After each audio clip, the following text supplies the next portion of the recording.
राधे राधे मित्रों, भागवत गीता अध्याय 1 श्लोक 2। संजय उवाच। दृष्टा तु पाण्डवानीकं व्योढं दुर्योधनस्तदा आचार्यम् उपसणमं राजा वचनम अब्रवीत। अर्थात संजय ने कहा, हे राजन, पांडव पुत्र द्वारा सेना की व्यूह रचना देखकर राजा दुर्योधन अपने गुरु के पास गया और उसे ये शब्द कहे। धृतराष्ट्र जन्म से अंधा था, दुर्भाग्यवश वह आध्यात्मिक दृष्टि से भी वंचित था। वह यह भी जानता था कि उसी के समान उसके पुत्र भी धर्म के मामले में अंधे हैं और उसे विश्वास था कि वे पांडवों के साथ कभी भी समझौता नहीं कर पाएंगे, क्योंकि पांचों पांडव जन्म से ही पवित्र थे। फिर भी उसे तीर्थ स्थान के प्रभाव के विषय में संदेह था। इसलिए संजय युद्धभूमि की स्थिति के विषय में उसके प्रश्न के मंतव्यों को समझ गया। अतः वह निराश राजा को प्रोत्साहित करना चाह रहा था। उसने उसे विश्वास दिलाया कि उसके पुत्र पवित्र स्थान के प्रभाव में आकर किसी प्रकार का समझौता करने नहीं जा रहे हैं।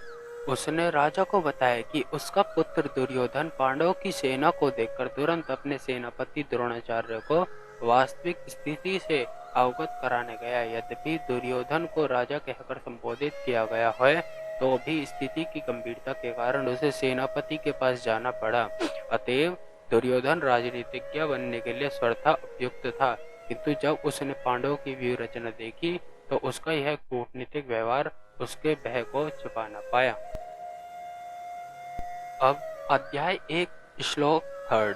पश्याते पांडव पुत्राणामाचार्य महति जवूमे व्यूढ़ा द्रुपदे पुत्रेण है तव शिष्येण धीमता।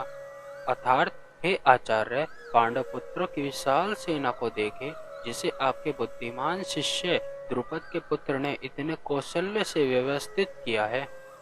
परम राजनीतिज्ञ दुर्योधन महान ब्राह्मण सेनापति द्रोणाचार्य के दोषों को इंगित करना चाहता था। अर्जुन की पत्नी द्रौपदी के पिता राजा द्रुपद के साथ द्रोणाचार्य का कुछ राजनीतिक झगड़ा था। इस झगड़े के फलस्वरूप द्रुपद ने एक महान यज्ञ संपन्न किया, जिससे उसे एक ऐसा पुत्र प्राप्त होने का वरदान मिला जो द्रोणाचार्य का वध कर सके। द्रोणाचार्य इसे भली भांति जानता था, किंतु जब द्रुपद का पुत्र धृष्टद्युम्न युद्ध शिक्षा के लिए उसको सौंपा गया तो द्रोणाचार्य को उसे अपने सारे सैनिक रहस्य प्रदान करने में कोई झिझक नहीं हुई। अब धृष्टद्युम्न कुरुक्षेत्र की युद्धभूमि में पांडव का पक्ष ले रहा था और उसने द्रोणाचार्य से जो कला सीखी थी उसी के आधार पर उसने यह व्यूह रचना की थी। दुर्योधन ने द्रोणाचार्य की इस दुर्बलता की ओर इंगित किया, जिससे वह युद्ध में सजग रहे और समझौता न करे। इसके द्वारा वह द्रोणाचार्य को यह भी बताना चाह रहा था कि कहीं वह अपने प्रिय शिष्य पांडव के प्रति युद्ध में उदारता न दिखा बैठे। विशेष रूप से अर्जुन उसका अत्यंत प्रिय एवं तेजस्वी शिष्य था।